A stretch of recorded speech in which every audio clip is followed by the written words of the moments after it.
પાછા પક્ષીઓ આવી રહ્યા છે.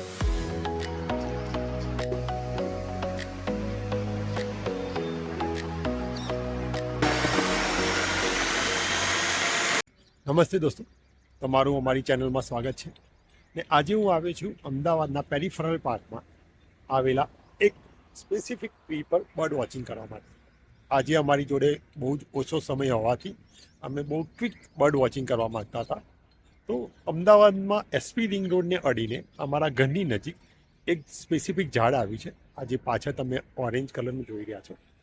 એ ઝાડ જે છે એ કેસુડાનું ઝાડ છે અને એ કેસુડાના ઝાડના ફ્લાવર પર બહુ બધા પક્ષીઓ નેક્ટરિંગ કરવા માટે કે એને ખાવા માટે આવતા હોય છે. તો આજે અમે એ સ્પેસિફિક ઝાડ પર કયા કયા પક્ષીઓ 2 કલાકની અંદર આવે છે એના માટે આવ્યા છે. તો જોઈએ આજે અમને આ કેસુડાના ઝાડ પર કયા કયા પક્ષીઓ મળે છે.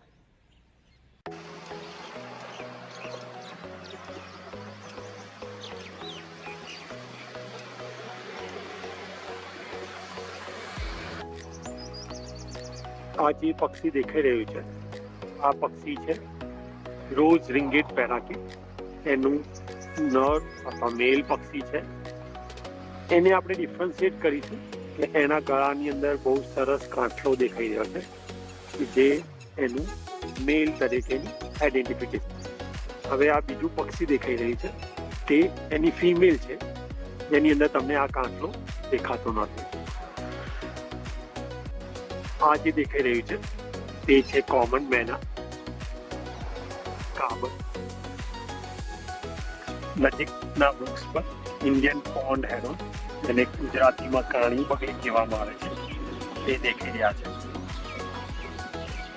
આ કેસુડા પર નથી પણ નજીકમાં દેખાઈ રહ્યા છે.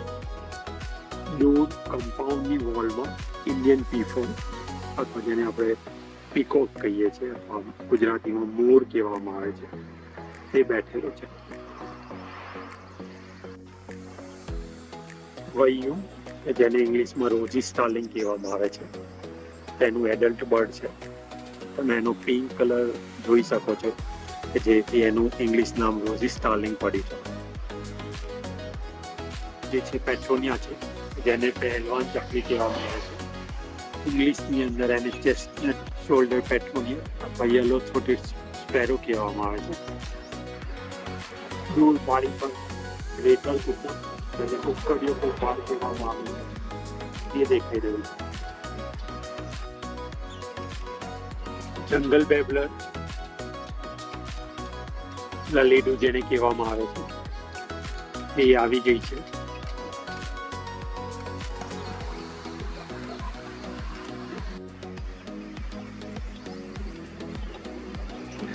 Lesser whitethroat. આ ઝાડ પર કોન્સ્ટન્ટ રોઝ રિંગેટ પેરાકીટ આવે છે અને જાય છે. એના સિવાય મેના પણ આવે છે અને જાય છે. શરૂઆતમાં એક જ રોઝી સ્ટાર્લિંગ હતી, ત્યારે આખું એનું ગ્રુપ આવી ગયું છે જે કેસુડાના ફ્લાવરના નેક્ટર એનો રસ પીવામાં મશગુલ છે.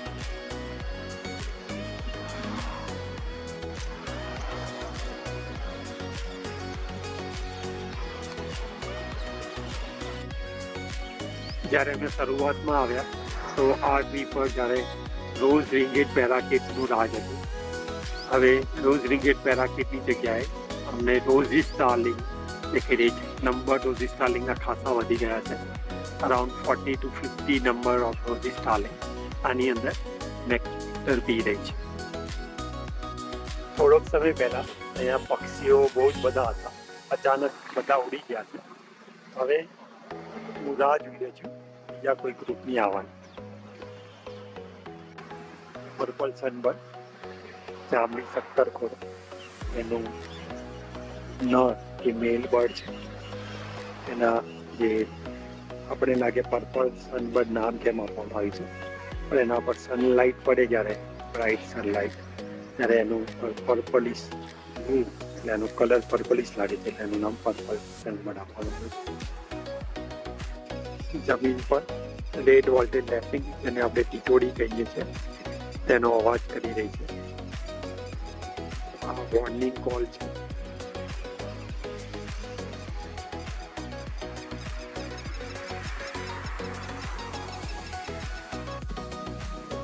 કેસુડાના ઝાડ એક ઝાડ છે, એના પર રેડ લેપેડ આવી, જેને કાળી કંકર સાળ કહેવામાં આવે છે, એ આવીને બેઠું છે. આ બીજું આવીને બેઠું.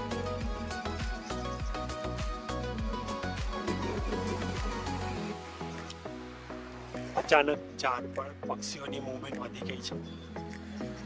આવું તમે બહુ બધી વાર જોશો. તમે કોઈ વાર હાઈટમાં બેઠા હશો કે કોઈ ઝાડ પર તમે પક્ષીઓની રાહ જોઈ રહ્યા હશો, તો અચાનક જ મુવમેન્ટ્સ થશે, પછી થોડાક સમય પછી એ બંધ થઈ જશે. તો આ બહુ જ કોમન છે. કોઈ એક પક્ષી આવે, પછી બીજું પક્ષી આવે, પછી ત્રીજું પક્ષી આવે, તો પક્ષી કોકના આવવાની રાહ જોતા હોય એવું લાગે. એક આવે, પછી બીજું આવે, પછી ત્રીજું આવે. તો આવી મુવમેન્ટ તમને ખાસી બધી વાર દેખાશે. એક સાથે બહુ બધા પક્ષીઓ થશે, એક સાથે બધા ઉડી જશે, અને પછી પાછા ઇન્ડિયન રોબિન કમ્પાઉન્ડની વોલ પર દેખાઈ રહ્યું છે. આ એનું મેલ બર્ડ છે.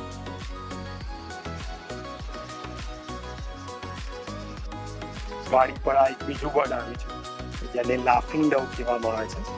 ગુજરાતીમાં એનું નામ લોટણ હોલી છે. આ જે બર્ડ દેખાઈ રહ્યું છે, એનું નામ છે રફસની બાઈ, એને ગુજરાતીમાં ખેરખટ્ટો કહેવામાં આવે છે.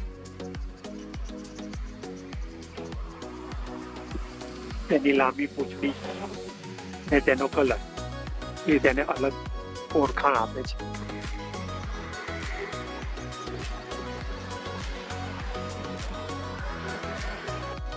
કેસુડાના વૃક્ષમાં આના સિવાય પણ બહુ બધા પક્ષીઓ કાં તો રૂસ્ટિંગ કરતા હોય છે, કાં તો બેઠેલા હોય છે, કાં તો ખાતા હોય છે. જો તમે એના વિશે ડિટેલમાં જાણવા માંગતા હો તો તમારા કોર્નરમાં એક લિંક આવી હશે, તો તમે એને ક્લિક કરીને એને જોઈ શકો છો.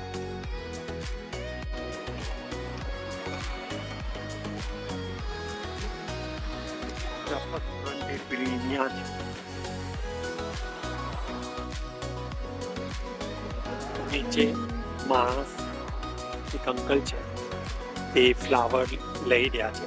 કેસુડાનું આયુર્વેદિક અને રૂટીનમાં પણ ખાસો બધો યુઝ થતો હોય છે. એ કલેક્ટ કરી અને ટ્રાય કરી અને યુઝ કરશે. અમે અમારા બર્ડ વોચિંગની શરૂઆત અરાઉન્ડ 6:45ની આસપાસ કરી હતી. અત્યારે 8:30 વાગી ગયા છે અને મારે થોડાક પર્સનલ કામના લીધે જવું પડે એવું છે. તો તમે જોયું કે આ દરમિયાન અમે અહીંયા આ ખાલી કેસુડા અને એની આસપાસના એરિયામાં આશરે 20 જેટલા પક્ષીઓ જોયા.